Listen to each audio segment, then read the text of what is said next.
ഞാൻ ഒരിടത്ത് പരിപാടിക്ക് പോയപ്പം എൻ്റെ കൂടെ ഏതോ ഒരു കോടതി ജഡ്ജ്, ഞാൻ പറയുന്നില്ല, ഒരു നല്ല സൂപ്പർ വലിയ തരം കോടതി, എനിക്കറിയാം, അതുകൊണ്ട് മിണ്ടണ്ട. ഈ പറഞ്ഞ ജഡ്ജ് എൻ്റെ കൂടെ ഉണ്ട്. അപ്പം ജഡ്ജ് ശരിക്കും 100% മലയാളം പരിപാടികളൊന്നും അങ്ങനെ കാണുന്ന ആളല്ല. മലയാളമൊക്കെ അറിയാം, എന്നാലും ജഡ്ജല്ലേ, നമ്മുടെ പരിപാടിയിൽ നിന്ന് കാണുന്ന ആളൊന്നുമല്ല. അപ്പം അതിൻ്റേതായ ഒരു ചെറുപുച്ഛം ഇങ്ങോട്ടിടുന്നതുകൊണ്ട് ഞാൻ ചെറുതായിട്ടല്ലാത്തൊരു പുച്ഛം അങ്ങോട്ടിടണോ വേണ്ടോ എന്ന് ആലോചിക്കുന്നുണ്ട്. കാരണം ഞങ്ങൾ തമ്മിൽ ഒന്നിച്ചൊരു സ്റ്റേജിൽ ഇങ്ങനെ ഇരിക്കുമ്പോഴും നടത്തി എഴുന്നള്ളിച്ച് ഞങ്ങളെ കൊണ്ടുവന്ന് ഇങ്ങനെ ഇരുത്തിയപ്പോഴും ഞങ്ങളെ കാര്യമായിട്ട് മിണ്ടുന്നില്ല. പുള്ളിയുടെ കാറിൻ്റെ ഫ്രണ്ടിലാണെങ്കിൽ ഇത്രയും വലിയ ബോർഡൊക്കെ ഉണ്ട്, അങ്ങനത്തെ കാറിലൊക്കെ വന്നേക്കുന്ന ആളാണ്. അപ്പോൾ പുള്ളി ഇരിപ്പുണ്ട്, ഞാനും ഇരിപ്പുണ്ട്, ഞങ്ങളിങ്ങനെ ഇരിക്കുന്നുണ്ട്. ഇടയ്ക്ക് I think I have seen your programme, good, ഇങ്ങനെ ഇരിക്കുക കേട്ടോ. അപ്പോൾ സ്വാഗത പ്രസംഗം വന്നു. അപ്പം ഞാനും ട്രംപുമായിട്ട് നിന്ന് സംസാരിക്കുന്ന ഒരു സ്കിറ്റ് നല്ലോണം ഇൻ്റർനെറ്റിലും അവിടെ ഇവിടെയൊക്കെ കിടന്ന് കളിക്കുന്നൊരു സമയമാണ്. പുള്ളി നമ്മുടെ ഓണറബിൾ ജസ്റ്റിസ് ഇവിടെ ഉണ്ട്, അദ്ദേഹത്തിന് നമ്മുടെ ക്ഷണം സ്വീകരിച്ച്, അത് സാധാരണ അങ്ങനെ പൊതുപരിപാടിക്ക് പോകുന്ന ഒരാളല്ല, അദ്ദേഹത്തിന് വന്നതിൽ വളരെ വളരെ സന്തോഷം എന്ന് പറഞ്ഞ് പുള്ളി ഇങ്ങനെ തൊഴുതു.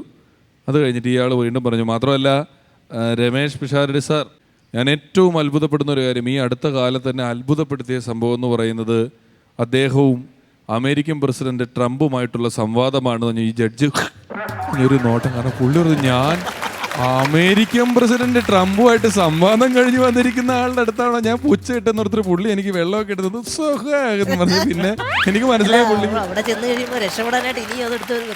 അല്ല, ഇത് പറയുന്നവരെ പുള്ളി അറിഞ്ഞിട്ടുണ്ടാവില്ല. ഈ എപ്പിസോഡ് കണ്ടെങ്കിൽ മാത്രമേ കുഴപ്പമുള്ളൂ, പക്ഷെ പുള്ളി ഇത് കാണിയല്ല, അതുകൊണ്ട് രക്ഷപ്പെട്ടു. നമ്മൾ പണ്ട് വർഷങ്ങൾ മുമ്പ് ഒരു ഷോ ചെയ്തുകൊണ്ടിരിക്കുമ്പോൾ ഇതുപോലെ ഒരു ചെറിയ കോമ്പറ്റീഷൻ സ്വഭാവമുള്ള ഷോയാണ്.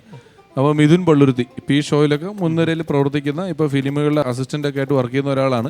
മിഥുൻ പള്ളുരുത്തി എന്ന് പറയുന്ന ആൾ വന്നിട്ടൊരു സ്കിറ്റ് ഇങ്ങനെ റൂമിലിരുന്ന് നമ്മൾ പറഞ്ഞു നോക്കുമല്ലോ എന്താ ചെയ്യാൻ പോകുന്നത്. അപ്പോൾ പുള്ളി പറഞ്ഞു, എൻ്റെ ക്ലൈമാക്സ് ഇവർ രണ്ടുപേരും കൂടെ പറഞ്ഞു, ക്ലൈമാക്സ് ഒരു വരിയുള്ളൂ, ഒരു അമ്മിക്കല്ലിൻ്റെ കുഴവ് കിട്ടുമോ, എന്തിനാ തലക്കടിച്ച് കൊല്ലാനാ എന്ന് പറയുന്നതാണ് ക്ലൈമാക്സ്. അപ്പോൾ ആ ക്ലൈമാക്സ് കൊള്ളൂലായിരുന്നു, ആ കഥയ്ക്ക് ആ ക്ലൈമാക്സ് ഇല്ല.